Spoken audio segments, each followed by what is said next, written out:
আসসালামু আলাইকুম সবাইকে। তো আম্মু সকাল সকাল ডাকা শুরু হয়ে গেছে, তাড়াতাড়ি উঠ কাজ আছে। কেন ওই যেহেতু আমার ছোটো ভাইয়ের স্কুল বন্ধ, তো বাইরে স্কুলে যাওয়ার ঝামেলা নাই, বাইরে যাওয়ারও কোনো ঝামেলা নাই। তো ঘরগুলা পরিষ্কার করার জন্য আর কি রান্নাঘরটা আজকে পরিষ্কার করবে। তো আমি ঘুম থেকে উঠে আগে গাছে পানি দিয়ে দিচ্ছিলাম, অনেক দিন গাছে পানি দেওয়া হয় নাই। আম্মু দেয়, আমি আর কি দেই না। তো আজকে আমি গাছে একটু পানি দিয়ে দিলাম। আর আজকে রান্নাঘরটা পরিষ্কার হবে, রান্নাঘরে যত ডিব্বা ডুব্বা আছে সব কিছু ওয়াশ করবে, যেটা বাদ করার সেগুলো বাদ করবে। তো আম্মু সব কিছু ফেলে দিচ্ছে, যে আবার নতুন রান্নার জন্য মানে যেগুলো পুরান হয়ে গেছে সেগুলো ফেলে দিচ্ছে। তো খালাকে দিয়ে র্যাকগুলো সব কিছু পরিষ্কার করালো। তো এখানে যে প্লেট কাপ মগ গ্লাস রাখি, এটা অনেক নোংরা হয়ে গেছে। তো আমি এটা পরিষ্কার খালি করে দিচ্ছিলাম পরিষ্কার করার জন্য। তো আম্মু বাদ করা ডিব্বাগুলো এক সাইডে রাখছে, তো আমি ওইটা খালি করে বাসনগুলো টেবিলে রাখলাম। দেখতে অনেক বাসনগুলো ময়লা হয়ে গেছে, প্রত্যেকদিন ধোয়া হয়, তারপরে কীভাবে এত ময়লা হয়। তারপর আমি এটা ভালো করে সাবান যে ভিম বার দিয়ে তারপর মাজনি দিয়ে ভালো করে ঘষে ঘষে পরিষ্কার করতেছিলাম। আর স্টিলের জিনিস পরিষ্কার থাকলে দেখতে মাশাআল্লাহ আমার কাছে অনেক সুন্দর লাগে।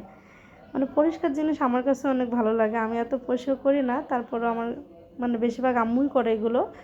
তো আমার যখনই করি ভালো লাগে করতে। তো আমি এগুলো ভালো করে যখন পরিষ্কার করতেছিলাম, চকচক করতেছিল, মাশাআল্লাহ দেখতে আমার কাছে অনেক ভালো লাগতেছিল। পরে আবার একটা তেনাটা ধুয়ে মুছে ওই তেনা দিয়ে আবার ভালো করে মুছতেছিলাম, যেন ময়লা কোথাও না থাকে, এই আর কি। আর পরে আবার মাশাআল্লাহ দিলে গুছানো হয়ে গেছে। পরে বাসনগুলো আবার গুছিয়ে রাখছি, যেটা যেখানে থাকে। আমার কাছে মাশাআল্লাহ অনেক সুন্দর লাগতেছে। আপনাদের কাছে কেমন লাগতেছে জানাবেন। তো আজকে আবার এই ঝুড়িটা ওয়াশ করা হয়েছে। ঝুড়িটা অনেক ময়লা হয়ে গেছিলো, ওইটা ওয়াশ করে ওইটার মধ্যে জিনিসপত্র রাখছি। মাশাআল্লাহ দিলে পুরো রান্নাঘরের কাজ শেষ, আর রান্নাঘরের কোনো কাজ নেই, মানে পরিষ্কার করার আর কোনো কাজ নেই। মাশাআল্লাহ দিলে পরিষ্কারটা হয়ে গেছে। ঈদের আগে তো আর রান্নাঘরের কোনো কাজ নেই, এটা আশা করি। তো ভাবলাম শুধু ঘর পরিষ্কার করলে হবে, নিজের ফেসটাও তো পরিষ্কার করতে হবে, অনেক দিন নিজের যত্ন নেই না।